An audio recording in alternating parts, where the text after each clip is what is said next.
Well, good morning, YouTube. We're here in my living room today. See, there's my dog. There's Greta. He's hiding on his phone. There's the herbs we got drying. The other dog is around somewhere. But the purpose of this video is something that happened yesterday. Oh, hello, Greta. Hi. Greta's saying hello.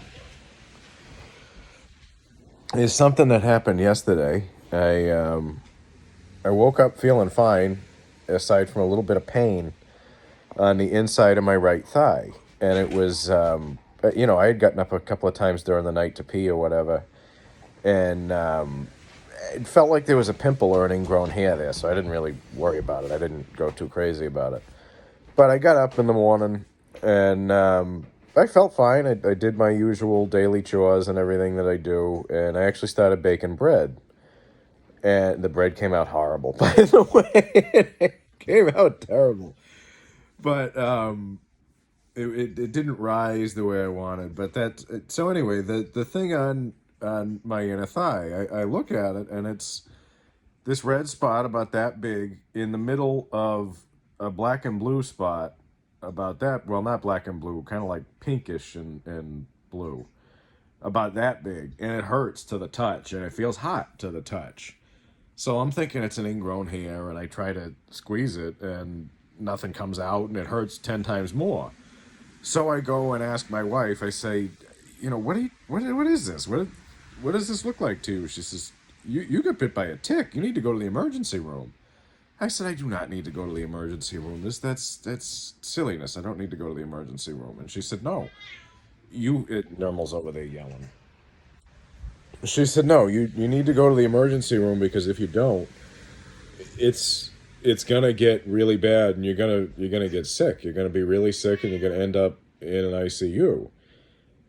I said why? She said it's a tick bite or a spider bite or something, and you need to get on doxycycline. So I listened to her and I put my bread in the oven, put the dough in the oven and just let it sit to rise. Which eventually it was a bad idea leaving it for as long as I did because I went to my doctor's office was closed. So now Greta's making noise. She's over here pawing at me.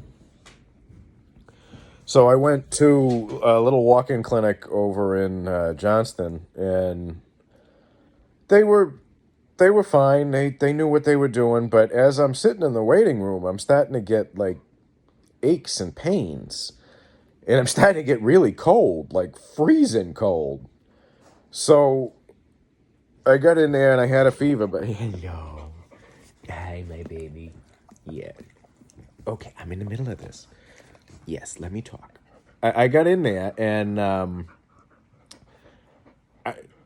they took my temperature and I had a fever. I was running a low grade fever. I started having all these aches and pains in my arms and my shoulders and my legs and my back. And come on, Grace, stop. And it felt like I was coming down with the flu. And eventually the doctor came in and looked at it, and she said, yeah, it's definitely a tick bite. And you most likely, she said, we can do a blood test, but it's not going to matter right now because it won't show up for 2 weeks. She said, you most likely have Lyme disease. And my wife agreed. My wife, the ICU nurse, was also in school to be a nurse practitioner, agreed that that's probably what it is, and they put me on doxycycline.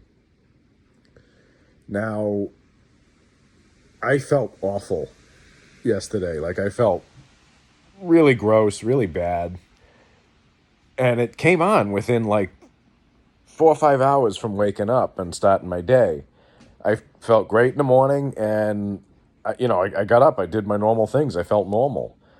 And within 4 or 5 hours, I had the chills, I had body aches, I felt nauseous, headaches, really bad headaches. And this morning, I went to bed last night and I stayed up a little bit late because I wanted to finish the country western book I was reading. I like cowboy books. And I wanted to get to the end of it, and it was exactly what you expected. They rode off into the sunset and everybody was happy and they were, heroes. But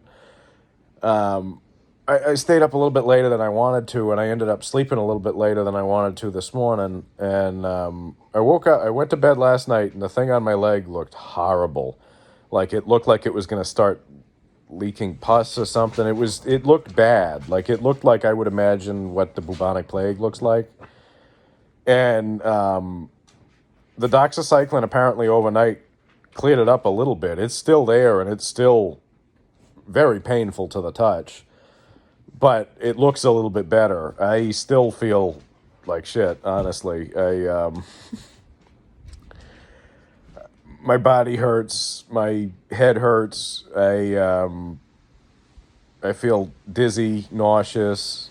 My neck aches. It's definitely Lyme disease from everything that I've read and everything that everyone's told me about it. So I'm going to be on doxycycline for 2 weeks, and hopefully that'll clear it out. If it doesn't, I go on doxycycline for another 2 weeks, and it goes in 2-week blocks until it's gone, until I'm symptom free. So during the time that I'm on the doxycycline, I can't drink beer or any alcohol for that matter. Which, I mean, I'm not a big drinker, but I look forward to that afternoon beer. I really do. I enjoy sitting there and having that beer in the afternoon. So that's not fun, but it's interesting. I didn't know much about Lyme disease, but I've become somewhat of an expert in the past 24 hours because I've been doing all the reading on it, and this is definitely what I got. It makes the most sense, and hopefully the doxycycline will clean it out. On a slightly different note, my wife and all of her coworkers, when she told them last night at the hospital, was laughing her ass off at me yesterday because I came home, and after I had the doxycycline, and my first thought was, I got to call that research center in Brattleboro and find out if I can still keep using my urine in the compost pile, even though I'm on doxycycline. So they're called the Rich Earth Institute, and I could drive there, and I didn't know that's where they were. I could drive there from memory because I know right where they are in Brattleboro from when I lived there.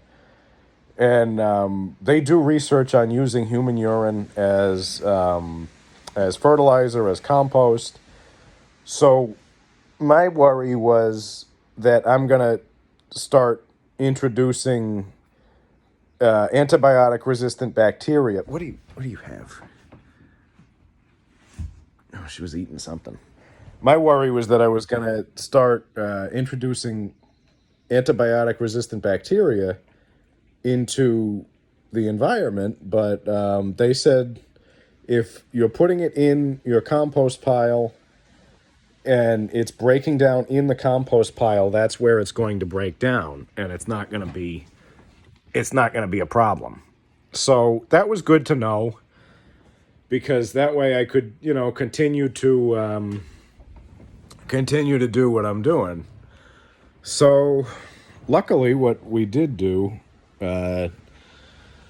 before all the rain moved in, the day before yesterday, my son and I went out and completely mulched over the garden, did some weeding, mulched everything with composted grass, and it's been raining for the past couple of days, so I don't really have a ton that I need to do with it, so it can take a couple of days to let the antibiotics make me feel better and then just continue. So I'll update again. I'll let everybody know how the newly minted Lyme disease is going. We went from a slip from 2 herniated discs, which I still have because I haven't done anything to have them fixed. We went from that to Lyme disease. I don't know what's next. Maybe I'll be pregnant, so we'll see.